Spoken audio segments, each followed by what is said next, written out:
नमस्कार दोस्तों, स्वागत है आपका स्टडी फॉर सिविल सर्विसेज में। वीडियो को पूरा देखिए। कोई भी आपका फीडबैक है, कोई सजेशन है, तुरंत वीडियो में कमेंट करके जरूर बताइए। अच्छा लगे तो वीडियो लाइक जरूर कर लीजिए और ऐसे वीडियो लगातार फ्री में पाने के लिए चैनल को तुरंत सब्सक्राइब कर लीजिए और बेल आइकन को जरूर टैप कर लीजिए ताकि आगे भी सारे वीडियो आपको मिलते रहे। यूट्यूब में फॉलो करते हैं तो प्लीज ये वाला फ्री टेलीग्राम चैनल जरूर ज्वाइन कर लीजिएगा। सारे नोटिफिकेशन, सारे अपडेट यहीं पे आते हैं, ध्यान रखिएगा। स्टडी फॉर सिविल सर्विसेज का कोई भी पेड ग्रुप अगर आपको ज्वाइन करना है तो सिर्फ 856480530969606089786445 यही नंबर है हमारे, सिर्फ जहां पे कॉल या व्हाट्सएप कर सकते हैं। इंस्टाग्राम पे हमारा पेज जरूर फॉलो कर लीजिएगा, स्टडी फॉर सिविल .सर्विसेज है। ट्विटर पे हमको जरूर फॉलो कर लीजिएगा, @स्टडी फॉर सिविल्स है। नमस्कार दोस्तों, स्वागत करता हूं मैं आप सभी का आपके अपने channel study for civil services में।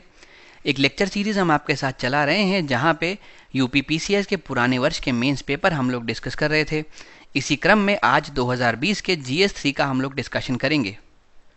तो अपना डिस्कशन शुरू करने से पहले दोस्तों मैं आपको सूचना देना चाहूँगा, हमारे कुछ पेड कोर्सेज चलते हैं, पेड ग्रुप्स चलते हैं जहाँ पे अच्छा कंटेंट, क्वालिटी कंटेंट हम प्रोवाइड करते हैं। अगर इस संदर्भ में आपको कोई भी जानकारी चाहिए हो तो दिए गए दो में से किसी भी नंबर पे आप हमसे संपर्क कर सकते हैं। फिर अपनी इस प्रक्रिया को शुरू करने से पहले कुछ महत्वपूर्ण बातें देख लेते हैं। देखिए, जो भी सवाल दोस्तों होगा उसमें कहीं ना कहीं कोई कीवर्ड छुपा होगा।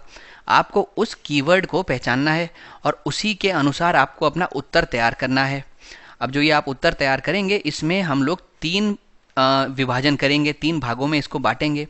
जो पहला भाग होता है उसको हम इंट्रोडक्शन कहेंगे। इंट्रोडक्शन या परिचय आपकी मदद करेगा कि उत्तर में आगे आप क्या लिखने वाले हैं उसकी भूमिका बनाने में। अब जैसे दोस्तों आप मान लीजिए कि 100 शब्दों में आप अपना उत्तर पूरा करने वाले हैं तो उसका 1/10 भाग यानी कि 10 शब्दों में आपको अपना परिचय लिखना होगा। अब इसमें लिखेंगे क्या, तो देखिए, अगर कोई जो विषय वस्तु दी हुई है आपको क्वेश्चन में, उसकी परिभाषा लिखकर आप शुरू कर सकते हैं, कोई तथ्य लिखकर शुरू कर सकते हैं, उसके अलावा कोई डेटा लिखकर भी यहाँ पे शुरू कर सकते हैं। फिर जो दूसरा भाग है वो है सब्जेक्ट मैटर का या फिर मेन बॉडी का। यहाँ पे दोस्तों जो भी क्वेश्चन में पूछा गया है, जो उसकी मांग है, जो डिमांड है, उसको एड्रेस करते हुए आप अपना कंटेंट बनाएंगे। इसको मजबूत करने के लिए आप तथ्यों का इस्तेमाल कर सकते हैं। किसी रिपोर्ट में कोई चीज़ कही हो तो उसका यहाँ पे उल्लेख कर सकते हैं। अलग अलग कोर्ट्स के जजमेंट का उल्लेख कर सकते हैं। अगर क्वेश्चन अलाउ करे और आपके पास स्कोप हो तो आप मैप्स भी बना सकते हैं या फिर फ्लो चार्ट बना सकते हैं। भाई, फ्लो चार्ट की मदद से होता ये है कि ज़्यादा सारी बातें आप कम शब्दों में लिख पाते हैं। फिर दोस्तों ये जो तीसरा विभाजन है इसको हम लोग कंक्लूजन कहते हैं या फिर निष्कर्ष कहते हैं। अब इसमें होगा ये कि जो भी आप निष्कर्ष लिखें, यानी जहाँ पे भी आप अपने उत्तर को कंक्लूड करें, उसको आप संतुलित रखने का प्रयास करें। अगर कोई मुद्दा है तो ना तो बहुत ज़्यादा उसके पक्ष में लिखें, ना बहुत ज़्यादा उसके विपक्ष में लिखें, बराबर दोनों को रखने का प्रयास करें। और आपका जो कंक्लूजन है वो आशावादी लगना चाहिए। आशावादी से मेरा मतलब है, अगर हमने कहा है कि भाई किसी टॉपिक से संबंधित कोई समस्या है तो आप लिखेंगे कि अगर इसको सही तरीके से इस पॉइंट को टारगेट करके काम किया जाए तो इसका समाधान निकल सकता है और ये अपने अपेक्षित परिणामों तक पहुंच सकता है। तो इस प्रकार से आपने आशावादी दृष्टिकोण रखते हुए कहा, अभी समस्या है लेकिन आने वाले समय में समस्या का हम लोग समाधान निकाल सकते हैं। इसी प्रकार से सकारात्मक नोट पे अपना उत्तर समाप्त करने का प्रयास करें और जो आप निष्कर्ष लिखें, अगर संभव हो तो उसमें समाधान भी लिखने का प्रयास करें। इससे आपकी सॉल्यूशन ओरिएंटेड अप्रोच दिखती है। फिर दोस्तों शुरू करते हैं हम अपना आज का पहला प्रश्न। यहाँ पे सस्टेनेबल डेवलपमेंट गोल्स या फिर सतत विकास लक्ष्यों के बारे में कहा गया है। एक फ्रेज, एक स्टेटमेंट दिया गया है, किसी को पीछे न छोड़ना या फिर लीविंग नो वन बिहाइंड। पूछा गया है सतत विकास लक्ष्यों के संदर्भ में इस फ्रेज से आप क्या समझते हैं। तो कीवर्ड कोई है नहीं, आपको शुरुआत करनी होगी क्योंकि जो क्वेश्चन है वो सस्टेनेबल डेवलपमेंट के इर्द गिर्द घूमता है। तो उसके बैकग्राउंड के साथ आप यहाँ पे स्टार्ट कर सकते हैं। फिर आप बता सकते हैं कैसे इस जो पूरा गोल है या पूरा कॉन्सेप्ट है उसके अंदर लीविंग नो वन बिहाइंड को जोड़ा गया है और आखिर इसका तात्पर्य क्या होता है, ये आप यहाँ पे लिख सकते हैं। फिर आप विस्तार से बता सकते हैं कि भाई लोगों के पीछे छूटने के आखिर मूल कारण होते क्या हैं और यह एजेंडा उसको किस प्रकार से हल करता है। तो अगर दोस्तों यहाँ पे सस्टेनेबल डेवलपमेंट की बात करते हैं तो आप लिख सकते हैं 2015 में संयुक्त राष्ट्र महासभा द्वारा इसको अपनाया गया था। अब 2015 में ही क्यों? क्योंकि 2015 तक तो हमारे पास मिलेनियम डेवलपमेंट गोल्स मौजूद थे, यानी सहस्त्राब्दी विकास लक्ष्य मौजूद थे, पर 2015 में वो समाप्त हो गए। इसीलिए अब हमको उसके आगे आने वाले 15 वर्षों के लिए कुछ ऐसे गोल्स चाहिए थे जिसके आधार पर हम अपने एक्शंस को टारगेट कर सकें। तो उसी के लिए आए थे सस्टेनेबल डेवलपमेंट गोल या फिर सतत विकास लक्ष्य। ये बेसिकली 2015 से लेकर 2030 तक के टारगेट्स हमारे सामने रखते हैं। ज़्यादातर जो भी इसमें टारगेट्स हैं वो 2020 वर्ष से शुरू होकर 2030 के बीच में हमको अटेन करने का लक्ष्य रखा गया है। इनको दोस्तों ग्लोबल गोल्स भी कहा जाता है, क्योंकि ये ग्लोबल तौर पे या फिर पूरे ही विश्व पे लागू होते हैं। उसके अलावा ऐसे टोटल 17 उद्देश्य, 17 ऑब्जेक्टिव हैं, जिसके अंदर करीब 169 अलग अलग टारगेट्स रखे गए हैं। क्योंकि इन एजेंडा या फिर ये लक्ष्य जो है इनको 2030 तक अचीव करना है, इसीलिए इसका नाम 2030 एजेंडा भी रखा गया है। अब यहाँ पे हुआ क्या था, 2015 में करीब 193 मेंबर स्टेट्स जो कि संयुक्त राष्ट्र के सदस्य हैं, उन्होंने एक संकल्प लिया। उन्होंने संकल्प लिया कि हम लोग किसी को भी पीछे नहीं रहने देंगे, यानी जो समाज के सबसे निचले वर्ग के लोग हैं, जिन तक आम तौर पर कोई भी कल्याण के कार्यक्रम पहुंच नहीं पाते, जिनका कल्याण हो नहीं पाता, जिनको डिस्क्रिमिनेट किया जाता है, जिनके साथ भेदभाव किया जाता है, उनको हम लोग अब पीछे नहीं रहने देंगे। उनको हम लोग अर्थव्यवस्था की मुख्य धारा में जोड़ने का प्रयास करेंगे। तो दोस्तों इससे होगा क्या? इससे ये होगा कि जो गरीबी है वो कम होगी, जो भेदभाव है वो कम होगा, जो असमानता हमारे देश में व्याप्त है वो कम होगी, और जो purest section of the society है, यानी कि सबसे गरीब वर्ग है जो हमारे समाज का, उसको मुख्य धारा में जोड़ने में ये पहल हमारी मदद कर सकती है। फिर दोस्तों अगर बात करें कि लोग पीछे रह क्यों जाते हैं, तो उसका सबसे बड़ा कारण होता है डिस्क्रिमिनेशन या फिर भेदभाव। अब उनके साथ सिर्फ आर्थिक तौर पर भेदभाव नहीं किया जाता, भेदभाव के बहुत सारे प्रकार हो सकते हैं। जैसे कि हमने देखा है सामाजिक भेदभाव भी किया जाता है, उनको समाज से बाहर कर दिया जाता है, उनका बहिष्कार किया जाता है, उनसे अपमानजनक बातें की जाती हैं। उसके अलावा लैंगिक भेदभाव भी बहुत व्याप्त है हमारे समाज में। यहाँ पे महिलाओं को पुरुषों के बराबर नहीं रखा जाता। तो इन्हीं भेदभाव के चलते कहीं ना कहीं कुछ ऐसा वर्ग है जो पीछे छूट गया है। अब सस्टेनेबल डेवलपमेंट गोल्स के माध्यम से, यानी सतत विकास लक्ष्यों के माध्यम से, उस ही वर्ग को आगे लाने पे हम लोग ध्यान केंद्रित किए हुए हैं। अब दोस्तों देखते हैं हमने इसका उत्तर किस प्रकार बनाया है। जैसे हमने बताया कि आपको लिखना है जो सस्टेनेबल डेवलपमेंट गोल्स हैं, इनको 2030 एजेंडा के नाम से भी जाना जाता है। यहाँ पे संयुक्त राष्ट्र के करीब 193 जो मेंबर स्टेट्स रहे हैं, उन्होंने एक संकल्प लिया कि वह सुनिश्चित करेंगे कोई भी व्यक्ति पीछे ना छूटे, और समाज में जो सबसे निचले स्तर पे है, जो सबसे पीछे है, उस तक लाभ पहुंचाने का हम प्रयास करेंगे। इस एजेंडे का केंद्रीय विषय ही यही है कि किसी को पीछे रहने नहीं देना, हर व्यक्ति को आगे लाने का, मुख्य धारा में जोड़ने का, उसकी प्रगति का प्रयास करना है।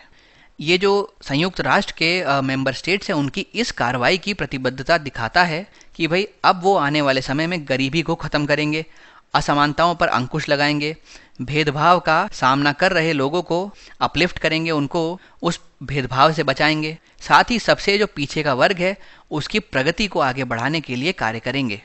इसीलिए दोस्तों किसी को पीछे नहीं छोड़ना न केवल समाज के सबसे गरीब व्यक्ति तक पहुंच बनाने के बारे में केंद्रित है, बल्कि देश के अंदर जो अलग अलग वर्गों के बीच में भेदभाव है, जो असमानता बढ़ती जा रही है, उसका मुकाबला करने पर भी ये केंद्रित है।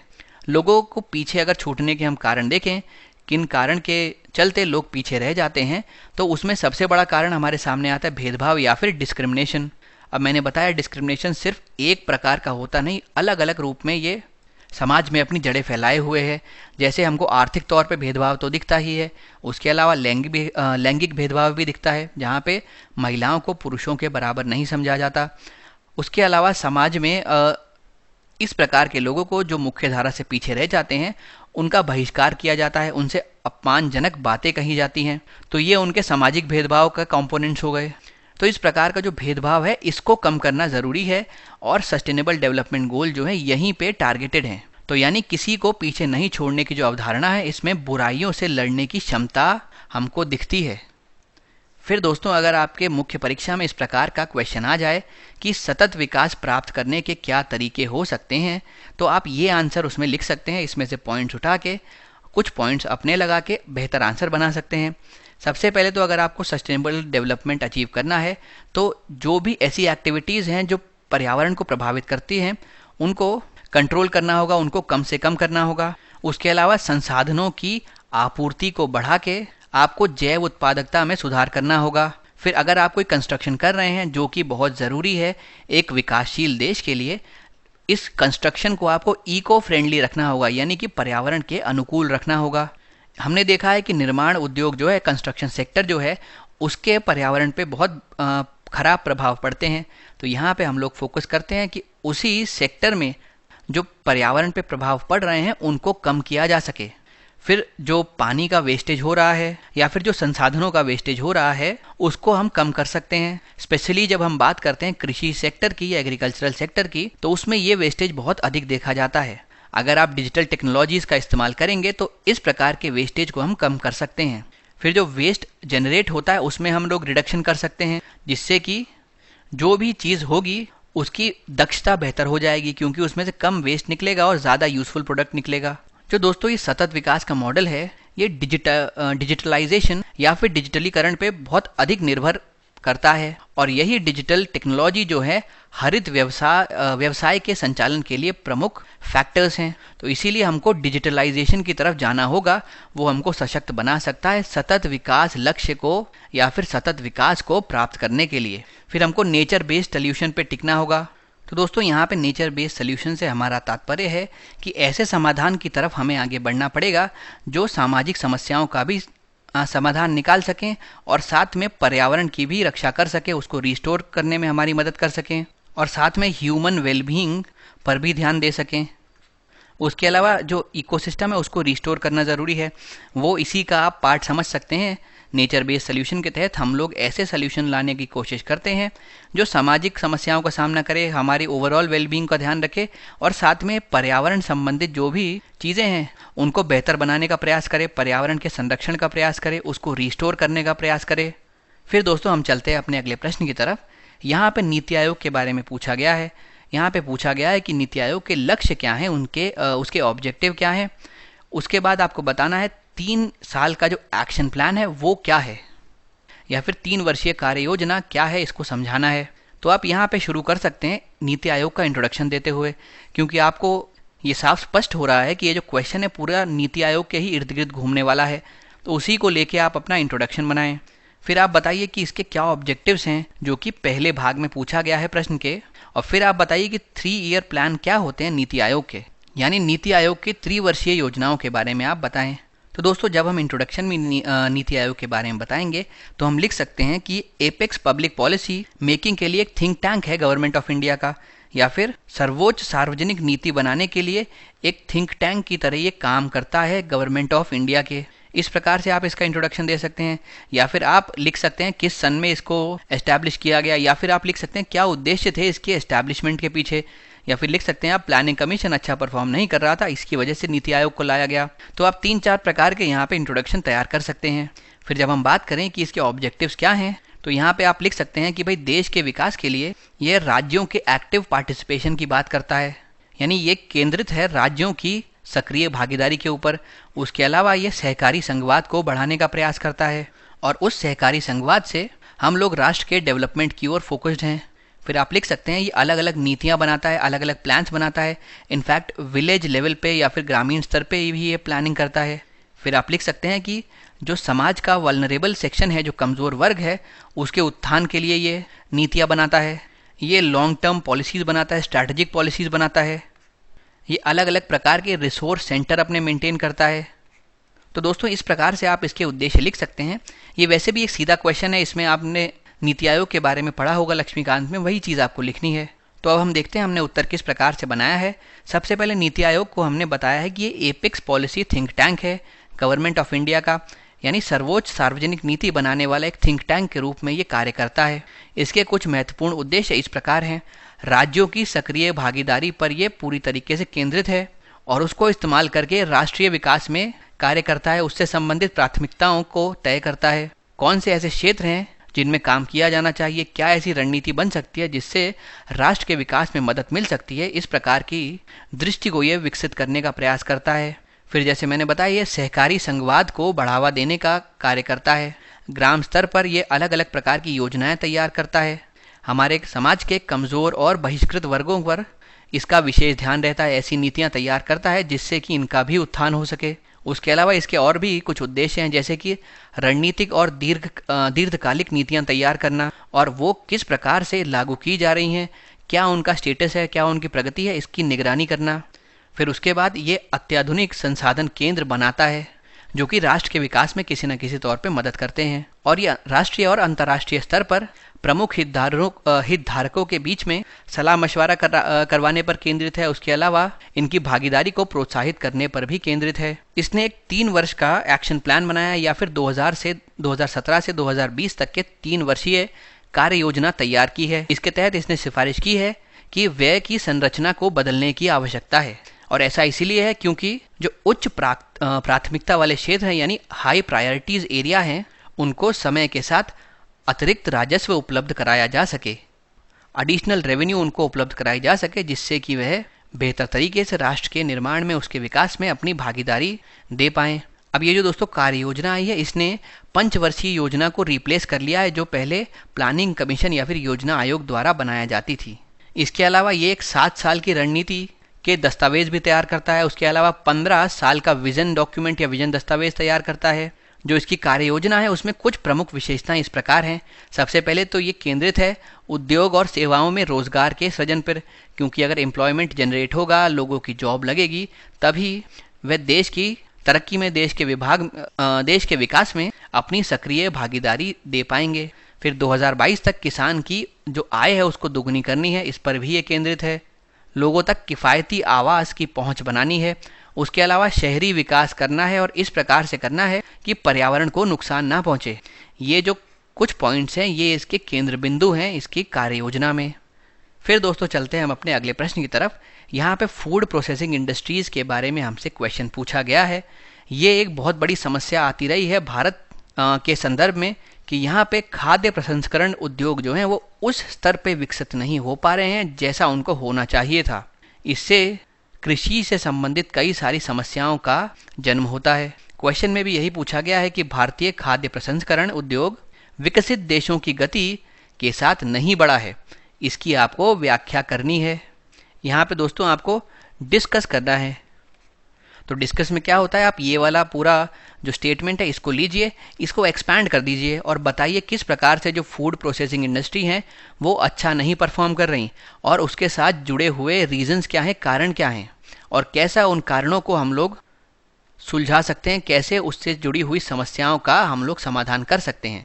तो आपको करना कुछ नहीं होता, जो इसमें लिखा होता है उसी को विस्तार से समझाना है, उसी को एक्सपैंड करना है। अब आप कोई भी इस प्रकार का सवाल आए जिसमें फूड प्रोसेसिंग से संबंधित, कृषि से संबंधित कोई भी समस्या के बारे में लिखना हो, तो आप इसकी शुरुआत कर सकते हैं भारत की फूड सिक्योरिटी की जर्नी को बताते हुए। आप कह सकते हैं कि ऐतिहासिक समय से भारत काफ़ी आगे अब आ चुका है अपनी फूड सिक्योरिटी के टर्म्स में। आज हम लोग आत्मनिर्भरता हासिल करने की ओर केंद्रित है। इनफैक्ट कई सारे क्षेत्रों में तो हम ऑलरेडी आत्मनिर्भर बन चुके हैं, और यहाँ तक कि अब हम ऐसा प्रोड्यूस करने लगे हैं कि हम बाहर भी उसका निर्यात करते हैं। और एक समय ऐसा था जब हम अपनी फूड सिक्योरिटी की नीड्स को ही पूरा नहीं कर पा रहे थे, उसके लिए हमारे द्वारा बाहर से सहायता मांगी जाती थी। हमको बाहर से आने वाले इंपोर्ट पे डिपेंडेंट होना पड़ता था अपनी खाद्य सुरक्षा को पूरा करने के लिए। तो भारत की यह जो जर्नी रही है, जो ये उज्जवल सफ़र रहा है, इसको आप दर्शाते हुए इस प्रकार के क्वेश्चन का इंट्रोडक्शन लिख सकते हैं। बल्कि दोस्तों अगर आपका कोई भी फूड से संबंधित क्वेश्चन है जहाँ पे इसकी कोई समस्याओं के बारे में जिक्र किया हो, या फिर किसी एग्रीकल्चर समस्या के बारे में जिक्र किया हो, या फिर फार्मर या किसान से संबंधित किसी समस्या के बारे में जिक्र किया हो और आपको उसके बारे में लिखना हो, तो इन सभी का जो इंट्रोडक्शन है आप ऐसे करके शुरू कर सकते हैं कि भारत ने बहुत बढ़िया, बहुत उज्जवल सफ़र तय किया है एक समय से जब उसके पास खाने के लिए पर्याप्त भोजन नहीं था, और अब जब वो इतना आत्मनिर्भर, इतना सेल्फ सफिशिएंट हो चुका है कि वह निर्यात करता है।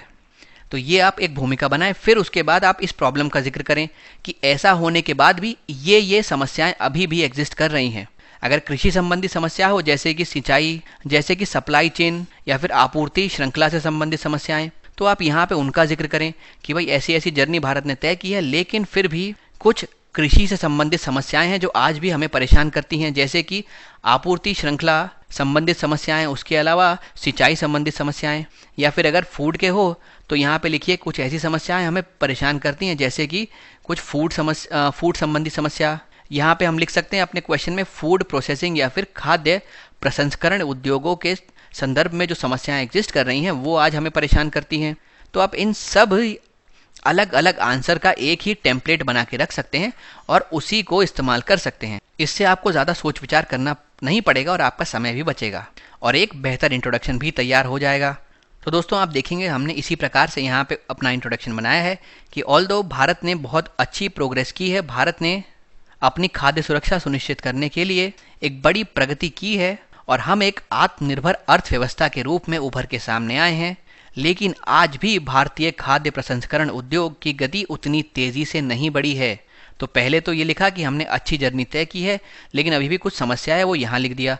अब आपके क्वेश्चन में जो भी समस्या पूछी गई हो, यहाँ पे आप चेंज करके उस समस्या को लिख सकते हैं कि किसान की आय नहीं बढ़ी है, एग्रीकल्चर की प्रोडक्टिविटी नहीं बढ़ी है, आज भी देश में कुपोषण व्याप्त है, आज भी देश में गरीबी व्याप्त है। तो ये किसी से भी आप जोड़ सकते हैं। फिर दोस्तों हमने लिखा है कि दुनिया में दूसरी सबसे बड़ी कृषि योग्य भूमि भारत में मौजूद है और इसीलिए भारत का पोटेंशियल तो बहुत ज़्यादा है, लेकिन क्योंकि फूड प्रोसेसिंग इंडस्ट्रीज़ का अच्छे से डेवलपमेंट हो नहीं पाया है, इसीलिए उस पोटेंशियल को हम पूरी तरीके से यूटिलाइज कर नहीं पाते। और इसके लिए कुछ जिम्मेदार कारण इस प्रकार हैं। देखिए, सबसे पहले तो वही आपूर्ति श्रृंखला से संबंधित जो समस्याएं हैं उसके संबंध में बुनियादी ढांचे का अभाव है, या फिर अगर कहीं मौजूद है तो वो काफ़ी सारे समस्याओं से ग्रस्त है, जिससे जो किसान यहाँ पे प्रोड्यूस करता है वो मार्केट तक नहीं पहुँच पाता, वो फूड प्रोसेसिंग इंडस्ट्रीज तक नहीं पहुँच पाता। तो अब दूसरा जो है हम इसी से अपना पॉइंट बना सकते हैं कि भाई उत्पादन और प्रसंस्करण के बीच में संबंध अपर्याप्त हैं, ये लिंकेजेस हैं नहीं, जिसके कारण अगर कोई ऐसे खाद्य प्रसंस्करण उद्योग भारत में मौजूद भी हैं तो उनके पास रॉ मटेरियल ही नहीं पहुंच पाता किसान से, तो इससे नुकसान किसान का भी होता है और फूड प्रोसेसिंग इंडस्ट्री का भी होता है। और इसके लिए जो जिम्मेदार कारक है वो है ये लिंकेज, जिसका अभाव है अभी। फिर यूटिलाइजेशन की कैपेसिटी कम है, सप्लाई चेन्स में लगातार गैप प्रेवलेंट हैं, किसान का बहुत ज़्यादा डिपेंडेंस है, किसान की निर्भरता बहुत अत्यधिक है एपीएमसी मंडियों के ऊपर। हालांकि सरकार द्वारा ई नाम जैसे अभी प्रोजेक्ट शुरू किए गए हैं जिससे किसान को पूरे राष्ट्र तक पहुंच मिल सके, परंतु वो भी क्योंकि स्टेट अच्छे से इम्प्लीमेंट कर नहीं रहा है, इसीलिए पूरा अपना प्रभाव दिखा नहीं पा रहा है, उसकी उपयोगिता पूरी तरीके से यूटिलाइज नहीं हो पा रही है। फिर यहाँ पे नवाचार की कमी है, हम लोग गुणवत्ता पे फोकस करते नहीं है, सुरक्षा मानकों पे हम ध्यान नहीं देते हैं, तो ये भी एक समस्या है। अभी दोस्तों होता क्या है, भारत में तो किसान जो है कुछ प्रोड्यूस करता है तो यहाँ से रॉ मटेरियल या फिर कच्चा माल दूसरे देशों में जाता है, वहाँ पे फूड प्रोसेसिंग इंडस्ट्रीज़ लगी हैं, उनमें ये फूड को प्रोसेस किया जाता है और फिर उनसे वे आगे मार्केट में जाता है।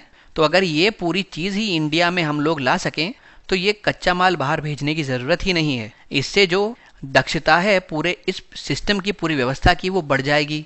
भारत मार्केट में बेहतर तरीके से प्रोसेस्ड और वैल्यू एडेड फूड दे पाएगा, जिससे हम लोग वैल्यू चेन में ऊपर की तरफ बढ़ पाएंगे। अगर हम फूड प्रोसेसिंग इंडस्ट्रीज़ को आगे बढ़ाते हैं तो जो हमारे एग्रीकल्चर में दबा हुआ पोटेंशियल है, जो कृषि उत्पादन में छुपी हुई संभावनाएं हैं, उनका लाभ उठाने में हम सक्षम हो सकते हैं।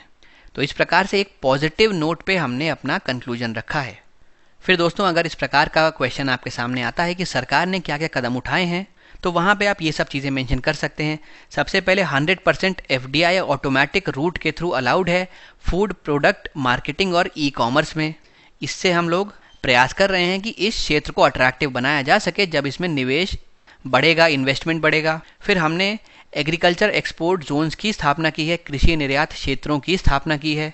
एक नेशनल मिशन चलाया हुआ है फूड प्रोसेसिंग के ऊपर, यानी खाद्य प्रसंस्करण पर राष्ट्रीय मिशन हमने शुरू किया हुआ है। ये केंद्र प्रायोजित कार्यक्रम है और इसका जो मेन फोकस है वह है खाद्य प्रसंस्करण उद्योग द्वारा उपयोग की जाने वाली जो तकनीक है उनकी स्थापना करना, उनका आधुनिकीकरण करना और उनका उन्नयन करना। फिर फूड प्रोसेसिंग इंडस्ट्रीज़ को प्रमोट करने के लिए एक विजन डॉक्यूमेंट तैयार किया गया था 2015 के लिए। एक डेयरी प्रोसेसिंग इंफ्रास्ट्रक्चर को फंड करने के लिए कोष तैयार किया गया था। हमने fisheries and aquaculture infrastructure development fund भी बनाया है, जिससे हम लोग फिशरी इंडस्ट्री को टारगेट कर रहे हैं, यानी मत्स्यिकी उद्योग को बढ़ावा देने के लिए हमने एक फंड, एक कोष की स्थापना की है। फिर एक हमने एनिमल हस्बेंड्री या फिर पशुपालन संबंधित बुनियादी ढांचे के विकास के लिए कोष तैयार किया है। उससे इस क्षेत्र में वित्त पोषण किया जा सकता है और इस क्षेत्र का विकास हो सकता है। फिर पीएम किसान संपदा योजना को लागू किया गया है। मेगा फूड पार्क योजना बनाई गई है। दोस्तों, ये जो मेगा फूड पार्क योजना है, इसके तहत हम लोग क्लस्टर्स पे फोकस करते हैं और ये हम लोग कोशिश करते हैं यहीं पे कई सारे छोटे छोटे क्लस्टर्स बनाए जाएं, फूड प्रोसेसिंग से संबंधित, खाद्य प्रसंस्करण से संबंधित, जिससे अगर किसान अपने खेत में गेहूं उगाता है या फिर मान लीजिए आलू उगाता है तो सीधे यहाँ पे लाए और सिर्फ इसी क्षेत्र में उससे संबंधित जो भी प्रसंस्करण है वो आराम से किए जा सकें और फिर इसको मार्केट से आसानी से कनेक्ट किया जा सकता है, जिससे कि किसान को उसके प्रोड्यूस के सही दाम मिल पाएंगे और उसको इधर उधर भटकने की ज़रूरत नहीं है। यानी सब कुछ खाद्य प्रसंस्करण से लेकर मार्केट लिंकेजेस तक यहीं पे अवेलेबल होगा। फिर एक ऑपरेशन ग्रीन्स चलाया था हमने। उसके अलावा इंटीग्रेटेड कोल्ड चेन्स और वैल्यू एडिशन इंफ्रास्ट्रक्चर बनाया है। इससे होता ये है कि अगर किसान ने कुछ भी प्रोड्यूस किया है तो इन कोल्ड चेन में वो उसको रख सकता है, उसका स्टोरेज कर सकता है, उसका भंडारण कर सकता है, जिससे आने वाले समय में जल्दी वो कोई चीज़ खराब होगी नहीं और किसान ने जो भी प्रोड्यूस किया है उसको उसका सही दाम मिल पाएगा। हमने एग्रो प्रोसेसिंग क्लस्टर्स का निर्माण किया है, कृषि प्रसंस्करण क्लस्टर्स का निर्माण किया है। फिर हमने माइक्रो फूड प्रोसेसिंग एंटरप्राइज के लिए स्कीम बनाई है। यहाँ देख सकते हैं आप, सूक्ष्म खाद्य प्रसंस्करण उद्यमों के लिए औपचारीकरण की योजना तैयार की गई है। फिर अगर फूड प्रोसेसिंग इंडस्ट्रीज से संबंधित स्कीम्स के बारे में और देखें तो एक प्रोडक्शन लिंक्ड इंसेंटिव स्कीम बनाई गई है, यानी कि जितना आप उत्पादन करेंगे उसके अनुपात में आपको कुछ इंसेंटिव दिया जाएगा, आपको कुछ प्रोत्साहन राशि या कुछ प्रोत्साहन दिया जाएगा।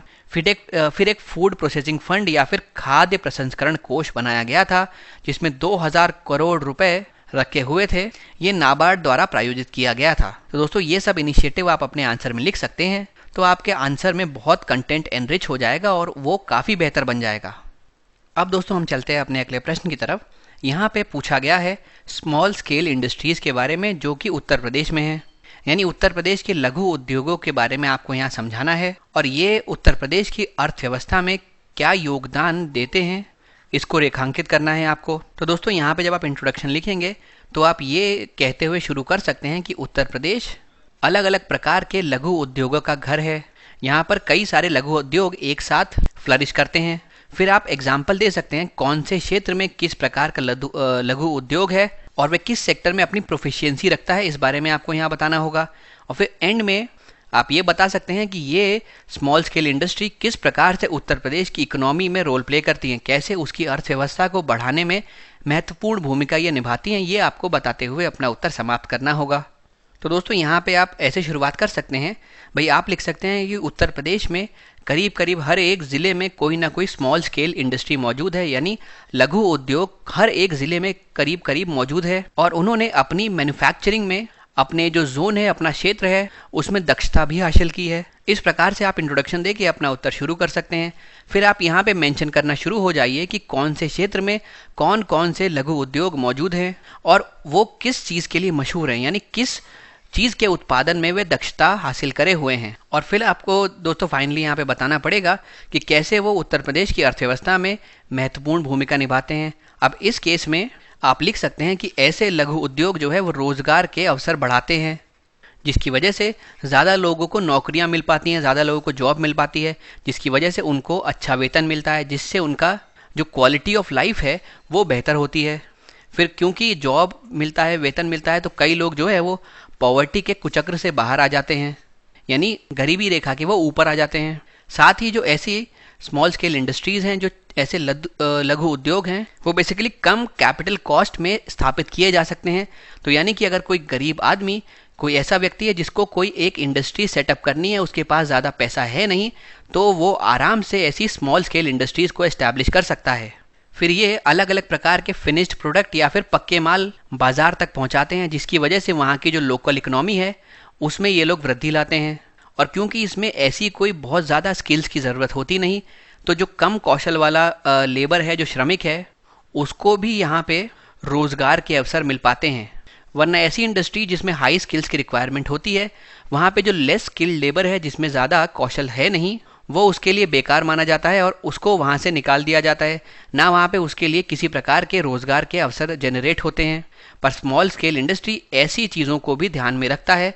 ऐसे जो लघु उद्योग हैं वो कम कौशल वाले श्रमिकों को भी अपने अंदर एम्प्लॉय करते हैं, जिससे कि वह उनकी आय बढ़ाने में भी मदद करते हैं। तो दोस्तों अब देखते हैं किस प्रकार हमने इसका उत्तर तैयार किया है। सबसे पहले यही लिखा है कि उत्तर प्रदेश जो है वो विभिन्न प्रकार के लघु उद्योगों के क्षेत्र के तौर पे, उनके घर के तौर पे कार्य करता है। कई सारी स्मॉल स्केल इंडस्ट्री इस क्षेत्र में बसी हुई हैं। लगभग अगर हम देखें तो राज्य के हर जिले में लघु उद्योग कुछ न कुछ तो महत्व रखता ही है। अधिकांश जिलों में हुआ यह है कि एक विशेष उत्पाद के निर्माण में उन्होंने दक्षता हासिल कर ली है, तो वह उस क्षेत्र के अब आइडेंटिफिकेशन का काम करने लगे हैं, यानी उन्हीं के आधार पे उस क्षेत्र को अब पहचाना जाता है। अब यहाँ पे हम लोग जो वहाँ पे लघु उद्योग है उत्तर प्रदेश में, उसके उदाहरण देंगे। देखिए दोस्तों, सबसे पहले बरेली, आगरा, मिर्ज़ापुर का जो क्षेत्र है वहाँ पे कारपेट कंस्ट्रक्शन फेमस है, कालीन का निर्माण वहाँ प्रसिद्ध है। उसके अलावा आगरा, वाराणसी और भदोही का क्षेत्र है, वहाँ पे फ्लोर क्लॉथ फेमस है। उससे संबंधी जो उद्योग हैं उन्होंने उस क्षेत्र में दक्षता हासिल की है। फिर अगर परफ्यूम की इंडस्ट्री की बात करें या फिर खुशबूदार तेलों की बात करें, सुगंधित तेलों की बात करें, तो कन्नौज, गाजीपुर, जौनपुर ये क्षेत्र इन चीज़ों के लिए प्रसिद्ध है। आप जब क्ले टॉयज़ की बात करते हैं या मिट्टी के खिलौनों के निर्माण के लिए आगरा के बारे में हम बात करेंगे कि वह इस क्षेत्र में दक्षता हासिल करी हुई है। माचिस उद्योग की बात करें तो बरेली, इलाहाबाद और सहारनपुर का नाम हमारे सामने आता है। फर्नीचर उद्योग की बात करें तो यहाँ पे हाथरस और सहारनपुर का नाम फिर से सामने आता है। हैंडलूम की अगर आप बात करते हैं, कॉटन टेक्सटाइल की बात करते हैं, यानी जब इन वस्त्रों से संबंधित आप कोई बात करते हैं तो ऐसे में देवबंद, मेरठ, टांडा ये क्षेत्र प्रसिद्ध हैं इनके लिए। मेडिसिन की मैन्युफैक्चरिंग के लिए या फिर दवा निर्माण के लिए कानपुर और झांसी प्रसिद्ध हैं। और अगर सेरेमिक यूटेंसिल्स की बात करते हैं, सेरेमिक के बर्तनों की बात करते हैं, तो इसमें इलाहाबाद और खुर्जा का एग्जाम्पल आप लिख सकते हैं। तो ये जो उस क्षेत्र में मौजूद लघु उद्योग हैं, स्मॉल स्केल इंडस्ट्री है, उसके बारे में आप लिखें, बताएं कि कौन से क्षेत्र में क्या चीज़ प्रसिद्ध है। फिर इसके अगले भाग पे जब हम आते हैं तो हम देखते हैं कि किस प्रकार से उत्तर प्रदेश की अर्थव्यवस्था में यह लघु उद्योग महत्वपूर्ण भूमिका निभाते हैं। तो दोस्तों इसमें सबसे पहले तो जैसे हमने बात की, रोज़गार के अवसर को बढ़ोतरी देते हैं ये, जिसकी वजह से कई लोगों को जॉब मिलती है, उनको बेहतर आय मिलती है, उनकी स्टैंडर्ड ऑफ लिविंग भी बेहतर होती है। कई लोग जो है वो गरीबी के कुचक्र से बाहर आ पाते हैं, अपने परिवार को एक अच्छा जीवन दे पाते हैं। फिर अगर आपको ऐसी स्मॉल स्केल इंडस्ट्री को स्थापित करना है तो आपको कम पूंजी की आवश्यकता होती है, जिसकी वजह से इनको इनकी आवश्यकता के अनुसार कोई भी आसानी से चला सकता है, स्थापित कर सकता है। यानी ये सिर्फ अमीर लोगों तक सीमित नहीं है, कोई गरीब व्यक्ति भी, क्योंकि कम पूंजी की लागत यहाँ पे होती है, तो लघु उद्योगों को स्थापित कर सकता है। क्योंकि ये अलग अलग प्रकार के फिनिश्ड गुड तैयार करते हैं, तो ये वहाँ की जो लोकल इकोनॉमी है, जो वहाँ की स्थानीय अर्थव्यवस्था है, उसको बढ़ाने में महत्वपूर्ण भूमिका निभाते हैं। और क्योंकि इसमें ज़्यादा कौशल की आवश्यकता होती नहीं है, तो जो ऐसा लेबर है, जो ऐसे श्रमिक हैं जो या तो अर्धकुशल हैं या अकुशल हैं, उनको भी ये रोज़गार ढूंढने में मदद करता है। फिर दोस्तों हम चलते हैं अपने अगले प्रश्न की तरफ। यहाँ पर कृषि उत्पादकता के बारे में हमसे क्वेश्चन पूछा गया है। क्वेश्चन पूछ रहा है कि भारत में कृषि उत्पादकता में कमी के क्या कारण हैं। कोई कीवर्ड है नहीं, डायरेक्ट क्वेश्चन है। तो आप शुरुआत कैसे करेंगे दोस्तों? एक तो ये तरीका है कि आप इसके बारे में लिख सकते हैं कि हाँ भाई ऐसा है कि भारत में लो प्रोडक्टिविटी है एग्रीकल्चर में, यानी जो कृषि है उसमें कम उत्पादकता एक समस्या के तौर पे हमारे सामने आती है। इसके अलावा जैसे हमने पीछे एक टेम्पलेट डिज़ाइन किया था कि भाई भारत की एक अच्छी उज्जवल जर्नी रही है फूड सिक्योरिटी में, खाद्य सुरक्षा भारत की अच्छी हो चुकी है। एक समय जब हम लोग बाहरी देशों से आपूर्ति पर डिपेंड किया करते थे, अब हम लोग आत्मनिर्भर बन चुके हैं। लेकिन फिर भी कुछ समस्याएं हैं जो आज हमें परेशान करती हैं, जैसे कि कृषि की उत्पादकता अभी भी कम है, जितनी होनी चाहिए, जितनी अपेक्षित थी उतनी वह बड़ी नहीं है, और उसके साथ जुड़े हुए ये कारण हैं। तो इस प्रकार से भी आप अपना उत्तर तैयार कर सकते हैं। या फिर दूसरा जो यहाँ पे हमने लिखा है, इस बात में हाँ हामी भरिए, आप इस बात को मानिए कि कृषि में जो उत्पादकता है उसमें कमी रही है, और फिर उसको आप जोड़ दीजिए कि कौन कौन से विभिन्न कारक हैं जिसके कारण इस प्रकार की समस्या का सामना करना पड़ता है। और जैसे कि मैंने बताया था, कंक्लूजन हमेशा आशावादी रखना है, आपको ऑप्टिमिस्टिक रखना है। तो इसीलिए ये पूरी समस्या का आप वर्णन करते हुए एंड में फिर एक ऑप्टिमिस्टिक कंक्लूजन पे इस चीज़ को समाप्त कर सकते हैं। तो दोस्तों देखते हैं हमने इसका उत्तर किस प्रकार बनाया है। जैसे मैंने बताया इंट्रोडक्शन में हम लोग लिखेंगे इंडिया के पोटेंशियल के बारे में। सबसे पहले मैंने लिखा है कि जो इंडिया है उसको ग्लोबल एग्रीकल्चरल पावर हाउस कहा जाता है, यानी इंडिया को एक वैश्विक कृषि शक्ति केंद्र के रूप में वर्णित किया जाता है। लेकिन कुछ समस्याएं हैं, जैसे कि यहाँ पे जो कृषि है उसकी उत्पादकता से संबंधित समस्याएं लगातार सामने आ रही हैं। फिर दोस्तों जो इसमें पूछा गया है हम उसको सीधे लिख सकते हैं कि भाई इसके जो कारण है वो निम्न हो सकते हैं। सबसे पहले जो हमारे लैंड है वो फ्रैगमेंटेड है।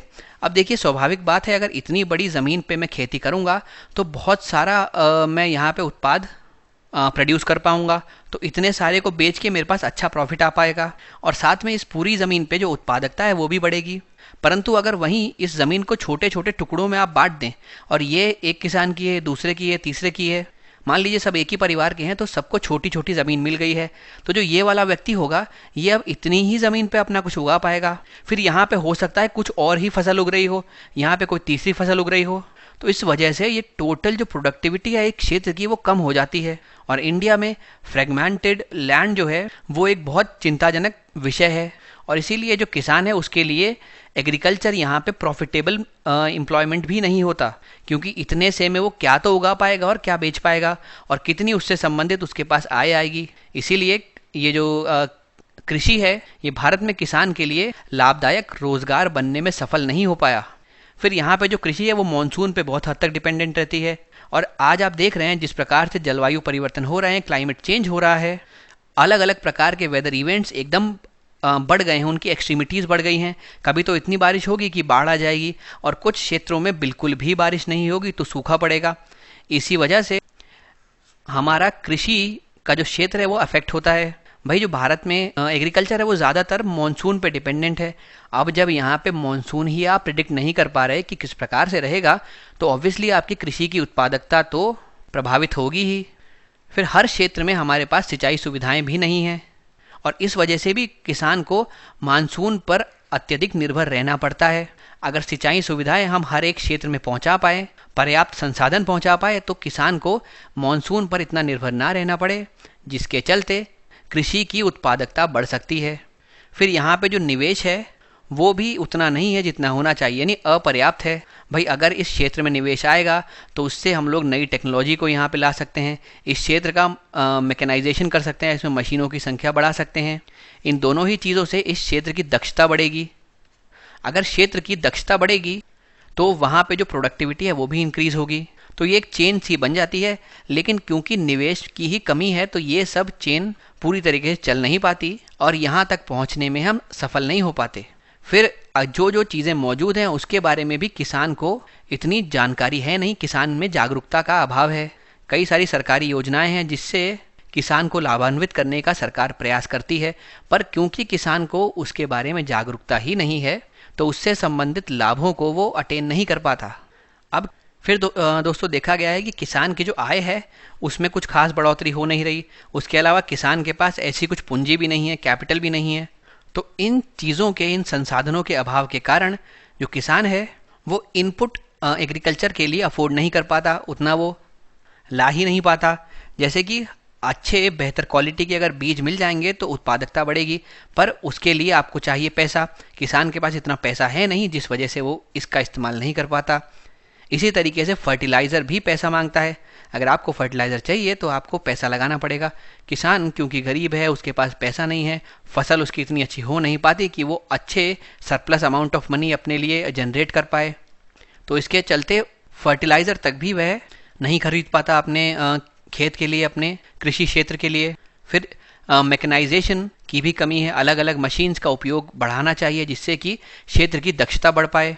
इन सब के अभाव में जो प्रोडक्टिविटी है, जो उत्पादकता है, वो तो बाधित होती ही है। फिर आपने देखा ये अलग अलग फैक्टर्स हैं, अगर जो सही हो जाएं तो शायद किसान को बेहतर आय मिल पाए। बेहतर आय मिल पाएगी तो किसान अपने परिवार के लिए, अपने लिए एक बेहतर जीवन जीने के बारे में सोच सकता है। उसके पास एक्स्ट्रा सरप्लस में पैसा रहेगा जो वो फिर से इन संसाधनों पे लगा सकता है, जिससे कि फिर से बेहतर प्रोडक्टिविटी होगी और बेहतर आय वो जनरेट कर पाएगा। लेकिन क्योंकि ये चक्र बनता ही नहीं, जब यहाँ पे प्रोडक्टिविटी अच्छी नहीं है तो किसान के पास उतना रुपए नहीं आ पाएगा तो अब किसान अपने परिवार के लिए, अपने लिए बेहतर जीवन के बारे में सोच भी नहीं सकता। यहाँ तक बच्चे की शिक्षा के लिए या परिवार की स्वास्थ्य संबंधी समस्याओं के लिए किसान को ऋण पे डिपेंड करना पड़ता है। उसे मनी लेंडर से पैसा लेना पड़ेगा। वो मनी लेंडर से पैसा लेगा तो इस पैसे का जो इंटरेस्ट रेट है, जो ब्याज दर है, वो बहुत अधिक होगी। उसका जीवन इसी को चुकाते चुकाते निकल जाएगा। और अगर वो आगे जाके कृषि में कुछ प्रॉफिट बनाने भी लगे, कुछ अच्छा मुनाफा करने भी लगे, तो भी इतने ब्याज को चुकाते चुकाते उसके पास खुद के लिए या खुद के परिवार के लिए कुछ पर्याप्त पैसा बचेगा नहीं। और इस चक्कर में वो इस गरीबी के कुचक्र में फंस चुका है, जिससे अब निकलना असंभव सा प्रतीत होता है। तो ये भी एक समस्या है। अब आप देखिए, उसके पास पैसा भी आ रहा है, आय बढ़ रही है, लेकिन फिर से उसको ये जो ब्याज है ये चुकाना है, अपना पूरा ऋण चुकाना है। इसकी वजह से इस पैसे को वो अपने कृषि सेक्टर में लगा नहीं सकता। और अगर ये पैसा लगाता तो बेहतर मशीन आ सकती, फर्टिलाइजर्स आ सकते, जिसकी वजह से कृषि की उत्पादकता में वृद्धि हो सकती। लेकिन ये पैसा वापस यहाँ जाने के बजाय इस तरफ चला जाता है और ब्याज और ऋण चुकाने में ही निकल जाता है। इस वजह से फिर से एग्रीकल्चर की प्रोडक्टिविटी है जो वो इम्पैक्ट होती है। अब आप बताएंगे कि किस प्रकार से इनको सॉल्व किया जा सकता है, क्या इनके समाधान हो सकते हैं। सबसे पहले तो हम लोग खेतों की चकबंदी को बढ़ावा दे सकते हैं, यानी कंसोलिडेशन कर सकते हैं फार्म्स का। भाई, जो आपने बताया, इतने बड़े खेत को छोटे छोटे हिस्सों में डिवाइड कर लिया गया है, जिससे प्रोडक्टिविटी कम हो गई है। किसान जो एक क्षेत्र से प्रोड्यूस कर पा रहा है वो भी कम है, जिसकी वजह से उसको रुपया भी कम मिल पा रहा है। अगर इस पूरे खेत को कंसोलिडेट करके इस प्रकार से बना लिया जाए और पूरे खेत पे किसी एक व्यक्ति का या एक समूह का स्वामित्व हो और वो एक साथ यहाँ पे कोई फसल लगाएं, उसको बेचें और उससे आने वाले पैसे को एक साथ बांटें, तो आप देख पाएंगे कि इसकी प्रोडक्टिविटी एकदम से बढ़ जाएगी। तो ज़रूरी है इस प्रकार से जो फार्म लैंड है उसका कंसोलिडेशन करना। फिर हमको सहकारी कृषि को बढ़ावा देना चाहिए। एक साथ छोटे छोटे जो किसान हैं, मान लीजिए यहाँ कोई ए किसान है या बी किसान है या सी किसान है, ये एक साथ मिलके अपनी ज़मीन जोड़ लेते हैं और एक समूह बना के सब लोग एक ही प्रकार का यहाँ पे चीज़ उगाते हैं, तो आप समझ सकते हैं प्रोडक्टिविटी कितनी बढ़ेगी। उसके अलावा हमको क्रॉप रोटेशन पे फोकस करना चाहिए, जिससे कि वो मिट्टी इनफर्टाइल ना हो। मल्टी क्रॉपिंग पे, मतलब एक साथ बहुत सारे क्रॉप्स उगाने के ऊपर फोकस करना चाहिए। ऑर्गेनिक फार्मिंग के ऊपर ज़्यादा फोकस करना चाहिए। अगर ये कुछ चीज़ों पे हम फोकस करेंगे तो कृषि क्षेत्र की उत्पादकता हम कुछ हद तक बढ़ा पाएंगे और किसान को एक बेहतर जीवन स्तर देने में हम समर्थ हो पाएंगे। अब दोस्तों, ये हमने एक कुचक्र बनाया है। देखिए, क्योंकि एग्रीकल्चर में अच्छा निवेश आता नहीं है, इन्वेस्टमेंट कम है, इसकी वजह से कृषि से जो प्रोडक्शन होता है, जो उत्पादन उससे होता है, वो भी कम होता है, जिसकी वजह से किसान को पर्याप्त पैसा मिलता नहीं है। पर्याप्त पैसा नहीं मिलेगा तो वो कहाँ से तो सेविंग करेगा, तो उसकी सेविंग भी नहीं हो पाती है, तो सरप्लस बचने का तो सवाल ही नहीं पैदा होता। और इसके चलते वो कहीं पे भी किसी भी कृषि के प्रॉफिट के लिए जो भी इनपुट्स यूज़ होते हैं उनमें पैसा लगा नहीं पाता, तो वापस उसकी प्रोडक्टिविटी कम रहती है और उसका इनकम भी कम रहता है। फिर वापस वहाँ से इन्वेस्टमेंट आ नहीं रहा, क्योंकि ये क्षेत्र अच्छा परफॉर्म कर नहीं रहा है। कोई भी इसे खराब क्षेत्र में क्यों निवेश करना चाहेगा। अगर कोई क्षेत्र अच्छा परफॉर्म कर रहा हो तो हर आदमी सोचता है वहाँ पे हम पैसा निवेश कर दें, आने वाले टाइम में हमको अच्छा रिटर्न मिल सकता है। लेकिन क्योंकि कृषि अच्छा परफॉर्म नहीं करेगा, इन्वेस्टमेंट कम आएगा और फिर से ये साइकिल शुरू हो जाएगी। इन्वेस्टमेंट कम लगा, प्रोडक्शन कम होगा, तो पैसा कम आएगा तो सेविंग्स भी कम होगी, आपके पास सरप्लस बचेगा नहीं। सरप्लस एक्स्ट्रा पैसा आपके पास नहीं बचा तो आप कैसे कृषि की उत्पादकता को बढ़ाने वाले इनपुट्स में पैसा लगा पाएंगे, कहाँ से आप मशीन्स में पैसा लगाएंगे, फर्टिलाइजर में पैसा लगाएंगे, तो अल्टीमेटली फिर से प्रोडक्टिविटी कम होगी और आपकी इनकम भी कम आएगी। तो ये एक चक्र है जो बन जाता है। आप चाहें तो एग्जाम में अपनी शीट में कोने में इस प्रकार से एक बॉक्स बना के ऐसा कुचक्र बना सकते हैं और यहाँ पे आप अपना उत्तर लिख सकते हैं। इससे आपका उत्तर थोड़ा बेहतर प्रेजेंटेबल लगता है। फिर दोस्तों चलते हैं हमारे छठे सवाल पे। यहाँ पे SCNG के बारे में पूछा गया है और इसके अलग अलग यूजेस के बारे में हमको बताना है। इसके क्या अलग अलग उपयोग हैं ये आपको बताना है। इसमें डिस्क्राइब तो दिया गया है कीवर्ड, यहाँ पे कोई कीवर्ड है नहीं, तो बताइए ही आप कीवर्ड समझ लीजिए। बेसिकली डिस्क्राइब करना है तो मतलब सीधे सीधे आपको लिखना है जो पूछा गया है। उसमें पूछा गया क्या क्या विभिन्न इसके यूजेस हैं, उपयोग हैं, तो 1, 2 करके 3 करके आप इसके उपयोग लिख सकते हैं। तो दोस्तों SCNG की बात हुई है तो इसमें CNG एक कंपोनेंट है, तो आप अपना उत्तर CNG के बारे में बताते हुए शुरू कर सकते हैं। कंप्रेस्ड नेचुरल गैस क्या होती है और उसके बारे में कुछ जनरल डिटेल्स, कुछ सामान्य जानकारी दे सकते हैं। फिर जो क्वेश्चन में पूछा गया है आप उसकी तरफ जाएं, इसी CNG से जोड़ते हुए बताएं अब SCNG क्या होता है, और फिर डिटेल में आप इसके एडवांटेजेस को, इसके उपयोगों को, इसके फ़ायदों को एक्सप्लेन कर सकते हैं। तो दोस्तों आप शुरुआत करते हुए सीएनजी के बारे में लिख सकते हैं। आप लिख सकते हैं कि जो इसका मेन कंपोनेंट है, जो इसके अंदर मुख्य तत्व है, वो है मीथेन गैस। फिर इसको ऑटोमोबाइल के लिए यानी व्हीकल्स के लिए फ्यूल के तौर पे इस्तेमाल किया जाता है। ये कंपैरेटिवली या फिर तुलनात्मक रूप से एक सेफर ऑप्शन है फ्यूल का, और ये 1% से भी कम वॉल्यूम ऑक्यूपाई करता है एट स्टैंडर्ड एटमॉस्फेरिक प्रेशर, यानी जो एटमॉस्फेरिक दबाव है उस पर ये 1% से भी कम वॉल्यूम ऑक्यूपाई करता है। अब अगर मैं व्हीकल की बात करूं तो दोस्तों किसी भी व्हीकल में सीएनजी जो लगा हुआ आता है तो दो तरीके से, या तो कंपनी पहले से आपको लगा के देती है या फिर हमको बाहर से उसको फिट करवाना पड़ता है। अगर अब मैं मारुति सुजुकी की बात करूं तो वो कंपनी पहले से गाड़ियों में सीएनजी फिट करके देती है और उसको वो SCNG कहती है। तो आप समझ गए होंगे आखिर ये एक पर्टिकुलर कंपनी से संबंधित है SCNG टर्म। इसके क्या क्या एडवांटेजेस हैं दोस्तों? तो सबसे पहले तो क्योंकि ये क्लीनर फ्यूल है तो ये ग्रीन हाउस गैसेस को कम रिलीज करती है, कार्बन डाइऑक्साइड के उत्सर्जन को भी कम करती है, जिसकी वजह से जलवायु परिवर्तन को ये रोकती है। पर्यावरण पर भी इसके प्रभाव कंपैरेटिवली कम है। ये गाड़ी की परफॉर्मेंस को बेहतर बनाती है, ग्रेट परफॉर्मेंस दे देती है गाड़ी में। इसमें सेफ्टी का भी पूरा ध्यान रखा गया है कि ये फ्यूल क्योंकि कंपैरेटिवली सेफर है तो इसीलिए जल्दी से गाड़ी आग नहीं पकड़ती है या किसी और प्रकार की कोई दुर्घटना से कुछ हद तक ये हमको प्रोटेक्ट करती है। ये इंजन के जीवन को, उसके लाइफ स्पैन को बढ़ाती है, परफॉर्मेंस बेहतर करती है गाड़ी की। तो दोस्तों ये सब चीज़ें आप इसके एडवांटेज में लिख सकते हैं। अब हम देखते हैं किस प्रकार से हमने इसका उत्तर बनाया है। सबसे पहले सीएनजी के बारे में लिखा है। क्या है? फ्यूल गैस है ये, यानी कि दोस्तों संपीड़ित प्राकृतिक गैस एक ईंधन गैस है जो मुख्य रूप से मीथेन से बनी होती है। यह वायुमंडलीय दबाव पर व्याप्त मात्रा के 1% से भी कम तक संकुचित होती है, यानी बहुत कम क्षेत्र में आप इसको दबा के कंप्रेस करके रख सकते हैं। अब जो गाड़ियों में इस्तेमाल की जाती है ये या तो जो मूल निर्माता तो होता है वो करता है या फिर बाहर आपको वर्कशॉप में करानी पड़ती है। अगर हम इंडियन सिनेरियो की बात करते हैं तो मारुति सुजुकी ही एकमात्र पहले उस समय ऐसी कंपनी थी जो सीएनजी अपनी गाड़ियों में फिट करके देती थी और उसको वह कहती थी SCNG। अब इसके एडवांटेजेस की बात करें तो नॉर्मल सीएनजी से काफ़ी जगह इसके एडवांटेजेस बेहतर हैं। सबसे पहले तो ये जो गाड़ी है उसकी परफॉर्मेंस को बेहतर करती है, तो ये इसका पहला एडवांटेज हो गया। उसके अलावा वाहन को अधिक ईंधन कुशल बनाती है, बेहतर फ्यूल एफिशिएंट बनाती है, पर्यावरण के अनुकूल है ये प्रौद्योगिकी क्योंकि जो भी ग्रीन हाउस गैसेज हैं या फिर कार्बन डाइऑक्साइड है उसका कम उत्सर्जन सुनिश्चित करती है। ये सुरक्षा संबंधी मुद्दों का भी अच्छी तरीके से ख्याल रखती है। यह तकनीक किसी भी वाहन के इंजन की उम्र को बढ़ाती है, यानी गाड़ी ज़्यादा समय तक आपकी बेहतर परफॉर्मेंस दे पाएगी। जब हम लोग बेहतर प्रदर्शन की बात करते हैं तो SCNG वाले जो वाहन हैं वो सबसे अच्छा विकल्प हमको नज़र आते हैं। इन वाहनों में हवा से ईंधन का अनुपात एकदम इष्टतम होता है। इससे यह प्रति किलोमीटर कम लागत के साथ बेहतर ईंधन दक्षता प्रदान करते हैं। ये भी इसका बहुत इंपॉर्टेंट एडवांटेज है क्योंकि भाई अगर आप गाड़ी लेंगे तो आप ये तो देखेंगे ही कि कौन सी गाड़ी ज़्यादा फ्यूल एफिशिएंट है, भाई आपको तो उसमें ही फ़ायदा होगा। तो वो आपके कंसर्न को एड्रेस करने के लिए ये एक अच्छा विकल्प बनती है।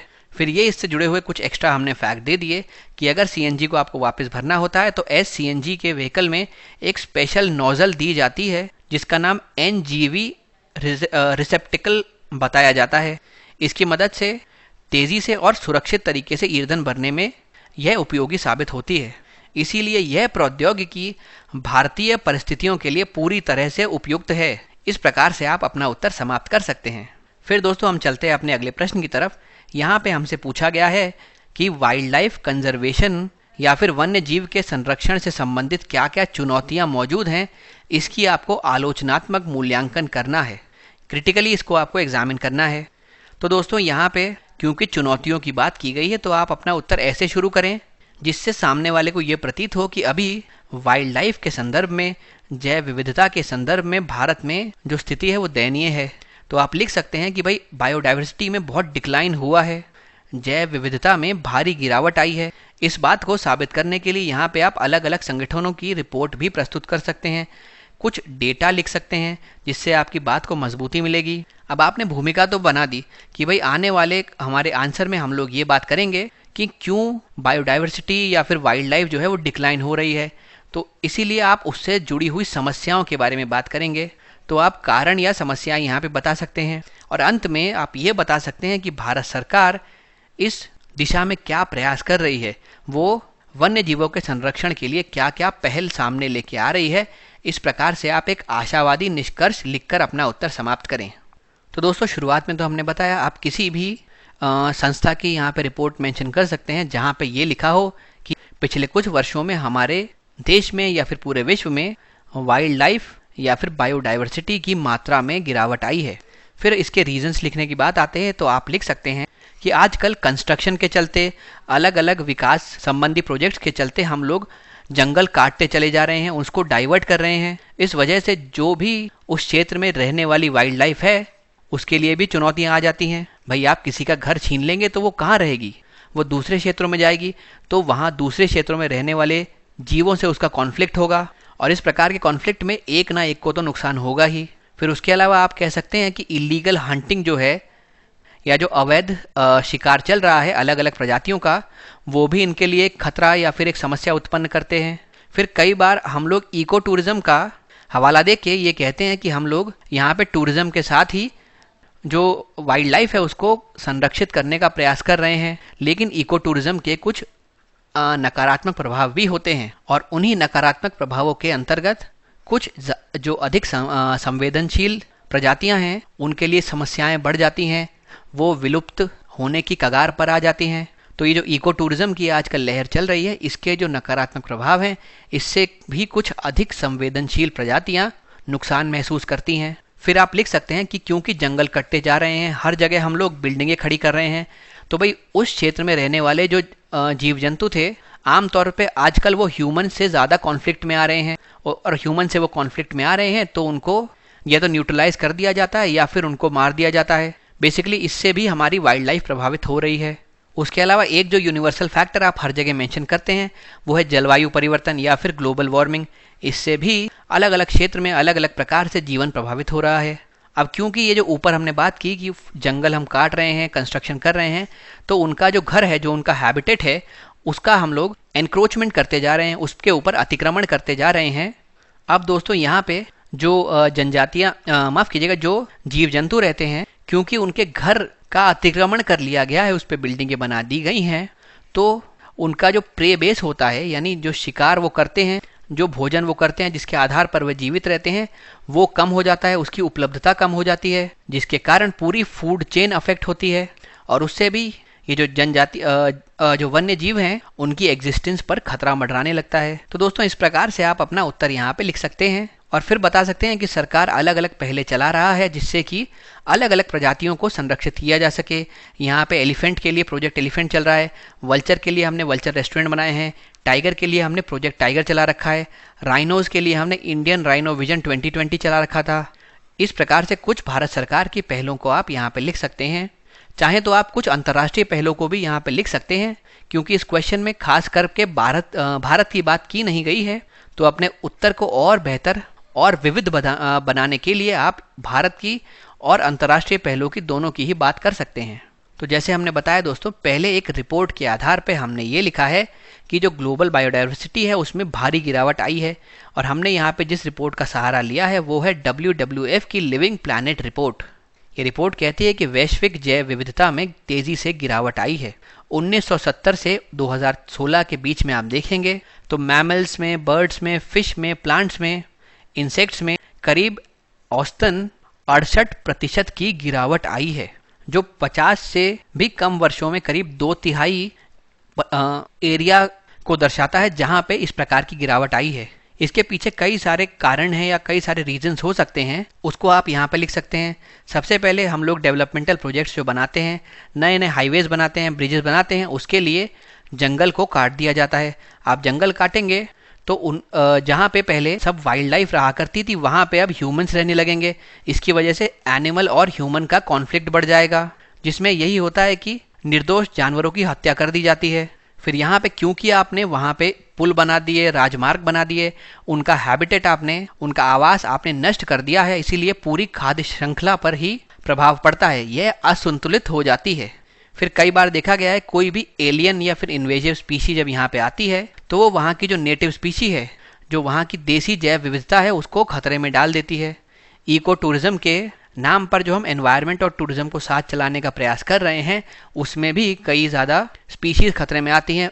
स्पेसिफिकली अगर बात करूं तो जो अधिक संवेदनशील प्रजातियां हैं उनके ऊपर ज़्यादा खतरा मंडराता है। फिर कुछ और समस्याएं भी हैं जैसे कि शिकार और तस्करी, इस प्रकार की घटनाएं कई गुना बढ़ गई हैं।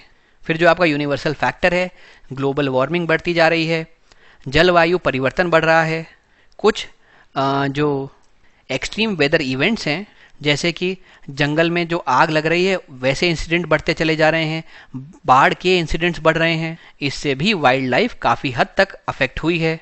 इसी सब को देखते हुए भारत सरकार ने अलग अलग प्रकार की यहाँ परियोजनाएं चला रखी हैं। जैसे हाथी को बचाने के लिए प्रोजेक्ट एलिफेंट चल रहा है, टाइगर को बचाने के लिए प्रोजेक्ट टाइगर चल रहा है, गिद्ध के संरक्षण के लिए हमने गिद्ध संरक्षण रिजर्व खोली है, उनके ब्रीडिंग सेंटर्स खोले हैं। उसके अलावा हमने उनके लिए रेस्टोरेंट खोले हैं जहाँ पे जो उनका भोजन रहता है उसको हम लोग डाइक्लोफेनेक फ्री रखना चाहते हैं या रखने का प्रयास करते हैं। मगरमच्छ जैसी प्रजातियों के लिए भी हमने ex-situ संरक्षण पर ध्यान दिया है। तो सरकार की पहले तो कई सारी हैं परियोजनाएं, तो कई सारी हैं इस दिशा में। हालांकि इसका उचित क्रियान्वयन अगर होगा तो ये सब पहले अपने अपेक्षित परिणाम तक पहुंच पाएंगी और हम वन्य जीवों को संरक्षित कर पाएंगे। अब दोस्तों, अगर कंजर्वेशन के तरीके आपसे पूछे जाते हैं किस प्रकार से जैव विविधता का संरक्षण किया जा सकता है, तो आप ये टेबल या फिर ये फ्लो चार्ट बना सकते हैं अपने उत्तर में कहीं पे, जिससे कि आपका उत्तर बेहतर दिखेगा। इसमें दो तरीके होते हैं, एक तो इन सीटू और एक्स सीटू। इन सीटू मतलब समझ लीजिए किसी एक क्षेत्र में ही उस प्रजाति को प्रोटेक्ट किया जा रहा है, उसको संरक्षित किया जा रहा है। तो इसके लिए हमने प्रोटेक्टेड एरिया नेटवर्क्स का एक समूह बनाया है जिसमें नेशनल पार्क्स हैं, वाइल्ड लाइफ सेंचुरीज हैं, बायोस्फीयर रिजर्व्स हैं, सीक्रेट ग्रूव्स आते हैं, सीक्रेट लेक्स आती हैं। अब बायोस्फीयर रिजर्व जो है वो टेरेस्ट्रियल भी होते हैं और मरीन भी होते हैं। अब एक्स-सीटू का है, हम लोग प्रजाति को कहीं और ले गए हैं और उस क्षेत्र में हमने उसको संरक्षित करने के उपाय किए हैं। तो इसके लिए बोटैनिकल गार्डन्स मौजूद हैं, जूलॉजिकल गार्डन्स मौजूद हैं, सीड बैंक्स मौजूद हैं, जीन बैंक मौजूद हैं, सेक्रेड प्लांट्स मौजूद हैं और होम गार्डन्स की भी मौजूदगी है। तो दोस्तों, अपने आज के लेक्चर में हम यहीं तक के सवाल का डिस्कशन रखेंगे। आने वाले लेक्चर में इसके आगे के क्वेश्चंस हम लोग डिस्कस करेंगे। पूरे लेक्चर में आप मेरे साथ बने रहे इसके लिए मैं आपका धन्यवाद करता हूँ।